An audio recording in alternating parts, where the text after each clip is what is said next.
Hey YouTube, it's your girl Yona Marie, and today I want to go over some diction tips for singers. Yona Marie music, create with me. So diction is becoming somewhat of a lost art according to music professionals, thanks to things like mumble rap and whisper pop. But I just want to let you know that diction is still cool sometimes when you're doing modern music. A lot of times, especially when you're trying to get a deep message across in the lyrics of your music, people need to understand what you're saying. Now, perfect diction is not going to always work well. Of course, it wouldn't work well in a genre like hip hop. Sometimes it's not going to work well if you're doing R&B or pop, but sometimes you really need diction in pop music, especially if it's a slow jam, if it's a jazz piece, especially a classical music piece. Diction can make or break your performance. So it's one thing to be sounding good, making sure you're hitting the right notes, you're hitting the right runs and riffs, you have great tone, great breath control. But a lot of times, just because you sound good doesn't mean people can hear what you're saying. And that takes away from the overall performance as a whole, because what if you sounded good and you had a good message that clearly came across to your audience? So I have a few tips I want to share that I want you to take under consideration for when it comes to your performances in the future in terms of your diction. The first tip, simply overdo your ending consonants. A lot of times words can get lost at the end of your phrase because you're worried about hitting the right notes, you're worried about making sure your vibrato is smooth. But what about making sure that people can understand what that last word even was? Now, it might sound crazy to do in terms of you hearing yourself do it because you're right there. You can hear yourself right in your ear. But what about your audience? What if you're in a very big room and your audience is way far away? Those consonants can easily get lost in that distance when you're performing live. Now, consonants at the end might not be a big deal when you're doing studio sessions because the mic can pick those up. But for live performances, overdo your consonants. Let's say you're singing a phrase and your end of word is fight, okay? So let's say you're singing, you're putting your emotion into it. Most likely, if you're talking about the word fight, you're talking about something that's emotionally charged anyway. So you could sing fight and not put that T on it like I just didn't do. You could say fight. Now, it will sound good, sure, but people might say, oh, did she just sing fight? Did she just sing find? Did she just sing five? Sometimes people don't know what you're saying. You might know what you're saying, but the people in the audience, if they don't know the song, who knows what lyric you just let out? Now, not only can ending consonants help with clarity of your message, but it can also help you with your emotional resonance in that phrase as well. So let's say, for example, I'm singing fight. Now, that was good. It sounded fine. But what if I was talking about an intense fight and I ended that phrase with fight?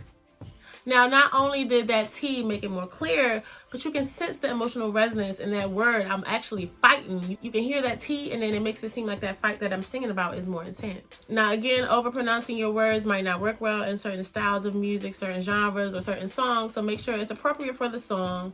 If it's an intense word you want to get across, then make sure you're really getting those ending consonants well in a live performance setting. Now, tip number 2, just because I want you to emphasize those last consonants, don't hold on to an ending consonant. Now, live performances, especially in choir settings, people can get tempted to hold on to those ending consonants, especially if it's like an S. I hear this all the time in choirs where singers are pressed to get to the end of a phrase. They're excited to get to the end of a phrase, but they do it prematurely, and they're already holding the S at the end of a word where everybody else is still holding the vowel. So yes, you want to emphasize your ending consonants, but don't hold on to them because it's going to sound weird.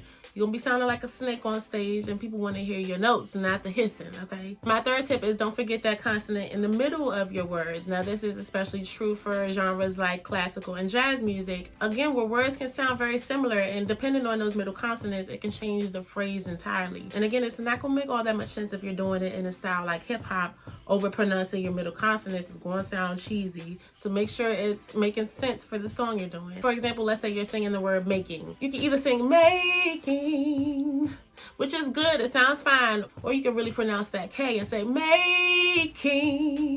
If you're in a very large setting where there's a lot of distance between you and the audience, or the music is loud, sometimes you gotta overdo those middle consonants as well. Now, my fourth tip is especially for singers that are trying to tackle fast songs, and this will apply to rappers as well. I suggest that you try tongue twisters that'll help you get through phrases without mumbling and jumbling the whole phrase to the point where people can't understand what you're saying.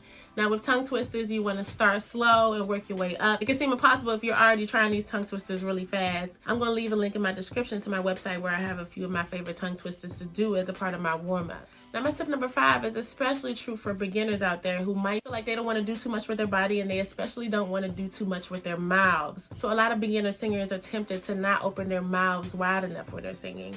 And it's okay to open your mouth wide, especially vertically wide. Most of the time it's not recommended to do it horizontally wide because you'll sound really nasally and bright. Sometimes it might get a message across really well, but most of the times you don't want to do it. You want a very long vowels. So let's say, for example, I can sing the phrase, he was mine. I could sing, he was mine, which is fine. Or I could do a very long vertical placement and say, he was mine. Now, not only did more sound come out, but it was more clear what I was saying when I was singing. Again, it won't always be appropriate for the song, but if it feels right for the song, most likely you should do it. Don't be afraid to make crazy faces when you're singing. Don't be afraid to put your body into it, because a lot of times that'll make you sound better, and that'll also make you more confident in your performance. My 6th tip is for you to warm up using lip trills.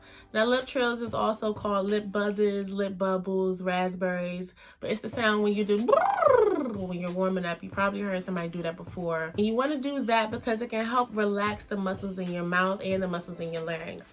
And when you're getting into that relaxed state, it can help put your body in a more healthy position to sing clearly. When you're not relaxed, your larynx muscles are tight, your tongue is tight, and you might be more clenched and not more open to be singing vertically like I mentioned before.